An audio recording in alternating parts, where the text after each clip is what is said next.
السلام علیکم ورحمۃ اللہ وبرکاتہ۔ الحمد للہ رب العالمین والعاقبۃ للمتقین والصلاة والسلام علی سید المرسلین وعلی آلہ واصحابہ اجمعین، اما بعد فاعوذ باللہ من الشیطان الرجیم، بسم اللہ الرحمن الرحیم۔ وَلَقَدْ نَصَرَكُمُ اللَّهُ بِبَدْرٍ وَأَنْتُمْ أَذِلَّةٌ فَاتَّقُوا اللَّهَ لَعَلَّكُمْ تَشْكُرُونَ۔ صدق الله مولانا العظيم وبلغنا رسوله النبي الأمين المكين الكريم، ونحن على ذلك لمن الشاهدين والشاكرين، والحمد لله رب العالمين۔ محترم سامعین، آئیے کچھ عرض و معروف سے قبل ہم اور آپ مل کر ایک آواز ہو کر مصطفیٰ نامدار مدینے کے تاجدار جناب روح فدا محمد عربی صلی اللہ علیہ وسلم کی بارگاہ میں تسبیح درود و سلام کی ڈالی نشاور کریں اور پڑھیں آواز بلند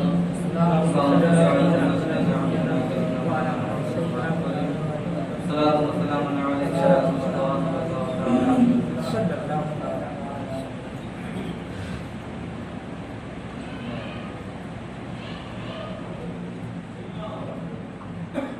رمضان المبارک کا آج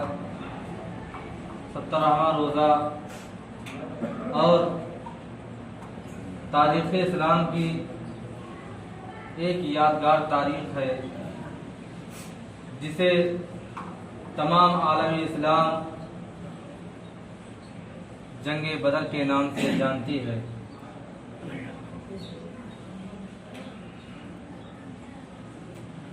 اسلام کا یہی وہ پہلا جنگ تھا جس کو کفار قریش کے ستانے پر اور ان کی کم عقلی اور ان کی بے بنیاد تکلیفوں کی وجہ سے حضور تاجدار مدینہ صلی اللہ علیہ وسلم نے اس کا فیصلہ کیا تھا، کیونکہ جنگ بدر جب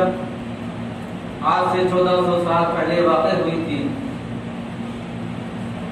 تو 17 رمضان مبارک کا تاریخ 17 تھی اور دن جمعہ کا تھا۔ اتفاق سے آج بھی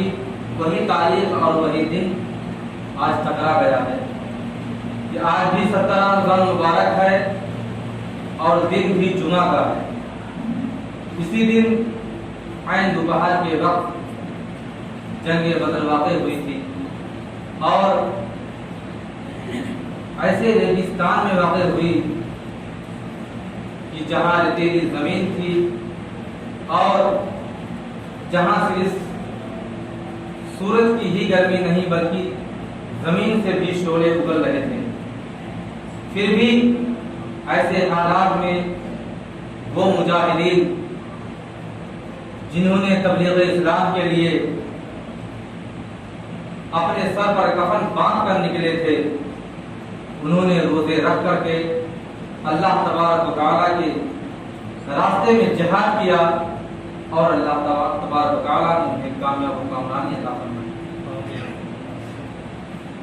اس کی کچھ تفصیل یوں ہے کہ جب حضور تاجدار مدینہ صلی اللہ علیہ وسلم ہجرت کر کے مکہ کی سرزمین سے مدینہ کی سرزمین پر تشریف لائے تو اعلان نبوت کو 15 سال گزر چکے تھے اور مکہ والوں کا حال یہ تھا کہ مکہ سے ہجرت کر جانے کے باوجود وہاں کے لوگ مسلمانوں کو اتنا کمزور اور اتنا خستہ حال سمجھتے تھے کہ مکے کی سرزمین سے چل کر کے مدینے کے ارد گرد آتے تھے اور لوٹ مار کیا کرتے تھے وہاں کے باغات سے کھجوروں کی چوری کر لیا کرتے تھے۔ اگر مدینے کا کوئی قافلہ نکلتا تھا تجارت کے لیے تو اسے لوٹ لیا کرتے تھے۔ لیکن چونکہ ان کی سوچ یہ تھی مکہ والوں کی کہ مسلمان تو بہت کمزور ہیں، انہیں جس طرح دبایا جائے دبتے ہی چلے جائیں گے، لیکن یہ نہیں جانتے تھے کہ جس کے لیے اللہ تبارک و تعالیٰ نے اس خاکدان گیتی کو وجود میں لایا، یعنی حضور تاجدار مدینہ صلی اللہ علیہ وسلم جو تمام جہانوں کے لیے رحمت للعالمین بن کر آئے، وہ بھی مدینہ کی سرزمین پر موجود ہیں۔ ان لوگوں کی قوم عقلی تھی، ان لوگ احمقانہ چال چلتے تھے اور سوچ نہیں پائے کہ اگر ہم جنگ کا ارادہ کریں گے تو مسلمان اگر لڑنے پر آ گیا تو پھر یہ نہیں دیکھتا کہ ہمارا سر قلم ہو رہا ہے یا ہمارا ہر طرف ہو رہا ہے،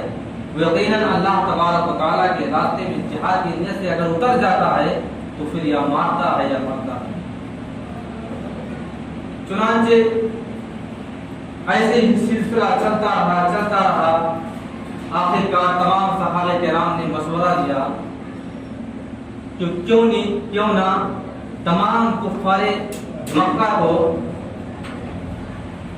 جہاد کی اور جنگ کی دعوت دے دی جائے۔ چنانچہ اتفاق سے اسی درمیان میں ابو سفیان نامی ایک شخص تھا جو تمام مکہ والوں کا تجارت کا سامان لے کر کے شام کی طرف روانہ ہوا، کیونکہ اس وقت کا دستور یہ تھا کہ جب بھی کہیں کسی بستی سے کسی شہر سے کوئی شخص جاتا تھا تجارت کے لیے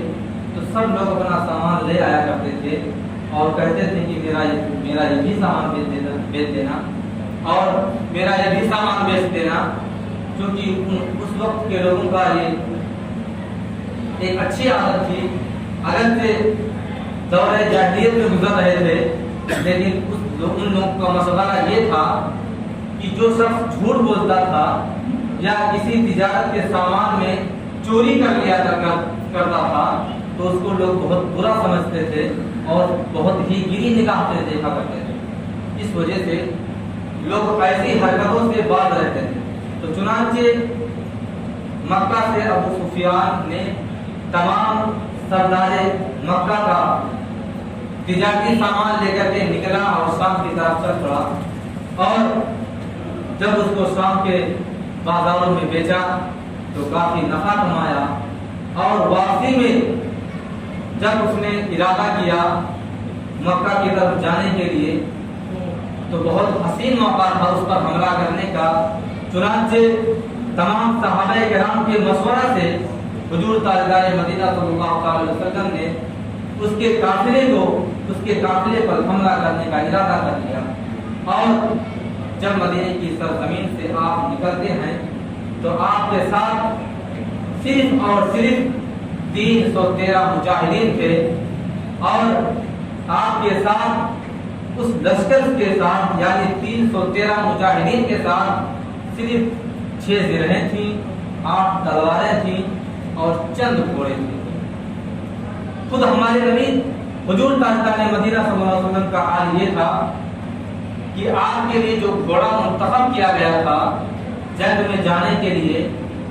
اس گھوڑے پر بھی 3 لوگ سوار ہوا کرتے تھے۔ ایک حضرت علی تھے،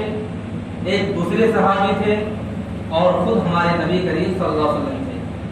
اور کچھ دور کچھ میل تک وہ سوار ہوتے، کچھ میل تک وہ سوار ہوتے، اسی طرح باری لگی رہتی تھی۔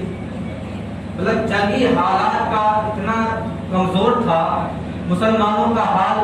اور مالی حالت اتنی کمزوری تھی کہ کئی لوگوں کے درمیان صرف ایک گھوڑے تھے، وہ بھی جنگ لڑنے کے لیے جا رہے تھے،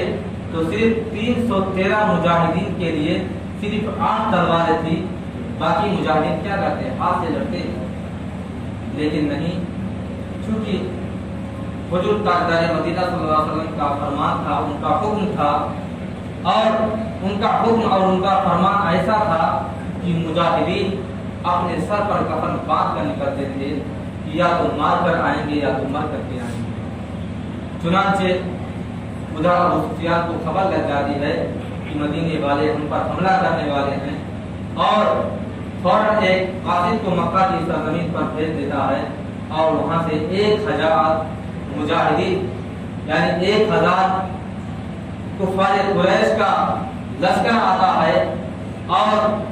جس جگہ پر جنگ بدر واقع ہوئی تھی آ کر کے وہاں اچھی زمین ہموار زمین دے کر کے اس زمین پر قبضہ کر لیتا ہے، اور اس زمین کو چھوڑ دیتا ہے جہاں پر ریتیلی زمین تھی، جہاں پر گھوڑوں کا بھگنے کا زیادہ اندیشہ تھا، جہاں زمین اونچی نیچی تھی، تاکہ مسلمانوں سے جب جنگ کیا جائے تو ان کے گھوڑے بھدک جائیں، ان کے پیر لڑکھڑا جائیں اور ان پر ہم لوگ قابض ہو جائیں۔ چنانچہ مکے والے پہلے ہی سے وہاں پر پہنچ جاتے ہیں اور ایک اچھی اور ہموار زمین دے کر کے وہاں پر قبضہ کر لیتے ہیں، اور جو ریتیلی زمین تھی، جو اونچی نیچی زمین تھی، جہاں پر جنگ لڑنا مشکل تھا، وہ مسلمانوں کے لیے چھوڑ دیا جاتا ہے، اور جو چند وہاں پر کنویں تھے جہاں سے پانی مسلمان دستیاب کر سکتے تھے، ان پانیوں پر بھی کفار قریش نے قبضہ کر لیا اور مسلمانوں کے لیے کچھ نہ چھوڑا۔ لیکن فرق یہ تھا کہ وہ باطل تھے اور یہ حق تھا۔ لیکن جب حضور تاجدار مدینہ صلی اللہ علیہ وسلم مدینے کی سرزمین سے نکل رہے تھے تو اس وقت ایک صحابی رسول ہے جن کا نام سعد بن ابی وقاص رضی اللہ تعالی عنہ ہے۔ ان کے ایک بھائی جو عمر میں بہت کم تھے، قد میں بہت کم تھے، جن کو حضرت عمیر رضی اللہ تعالی عنہ کہا جاتا ہے، ان کی جاہ و جلالت کا یہ عالم تھا، ان کو جنگ کرنے کا اتنا شوق تھا، ان کو کفار قریش کے میدان میں لڑنے کا اتنا شوق تھا کہ آپ بدر ہو گئے، یہاں تک کہ بات حضور تاجدار مدینہ صلی اللہ علیہ وسلم تک پہنچتی ہے کہ حضرت عمر رضی اللہ تعالیٰ عنہ جو بھی بہت کم سن عمر میں ہیں اور بہت بزر ہیں کہ ہم بھی جائیں گے اور کفار قریش سے لڑیں گے اور ان سے مقابلہ کریں گے، اس جنگ میں ہم بھی شرکت کریں گے۔ آخرکار حضور تاجدار مدینہ صلی اللہ علیہ وسلم نے سوچا کہ کیسے ان کو منایا جائے، کیسے ان کو سمجھایا جائے، چنانچہ حضرت سعد بن ابی وقاص رضی اللہ تعالیٰ عنہ جو حضرت عمیر کے بھائی ہیں، جو حضرت عمیر سے عمر میں بہت بڑے ہیں، وہ جانے کے لیے تو تیار تھے، لیکن حضور تاجدار مدینہ صلی اللہ علیہ وسلم نے حضرت عمیر کو منع کر دیا کہ آپ ابھی عمر میں بہت کم ہیں، لیکن قربان جائیے ایسے صحابی رسول پر جن کو ہماری نظریں تو کیا لاکھوں نظریں اگر ان کو دیکھنا چاہیں، ان کا اندازہ لگانا چاہیں تو ان کا اندازہ نہیں لگا سکتی ہیں، کیونکہ وہ ایسے وقت کے مجاہدین تھے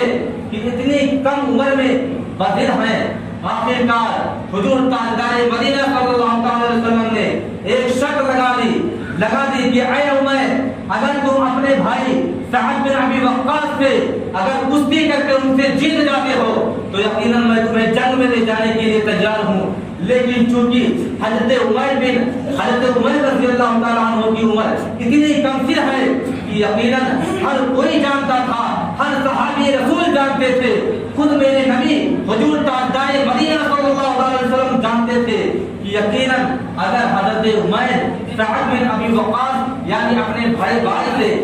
بھائی سے کشتی کریں گے تو یقیناً ہار جائیں گے۔ حضور تاجدار مدینہ صلی اللہ علیہ وسلم نے شرط لگا لی کہ یقیناً حضرت عمیر اگر کشتی لڑیں گے اپنے بڑے بھائی سے تو ہار جائیں گے، اور اس طرح ان کا ضد کرنا یعنی جو ضد کر رہے ہیں اس سے بری ہو جائیں گے اور وہ جنگ میں جانے سے رک جائیں گے۔ لیکن قربان جائیے حضرت عمیر رضی اللہ تعالیٰ عنہ پر آپ کا حال تو دیکھیے، آپ کی کشتی کی لڑائی تو دیکھیے، جب کشتی کرنے کی بات آتی ہے ایک بھائی دوسرے بھائی کے مقابلے میں ہے، صرف شرط لگی ہے کہ اگر تم اپنے بڑے بھائی سعد بن ابی وقاص رضی اللہ تعالیٰ عنہ کو اگر تم کشتی میں گرا دو گے تو اے عمیر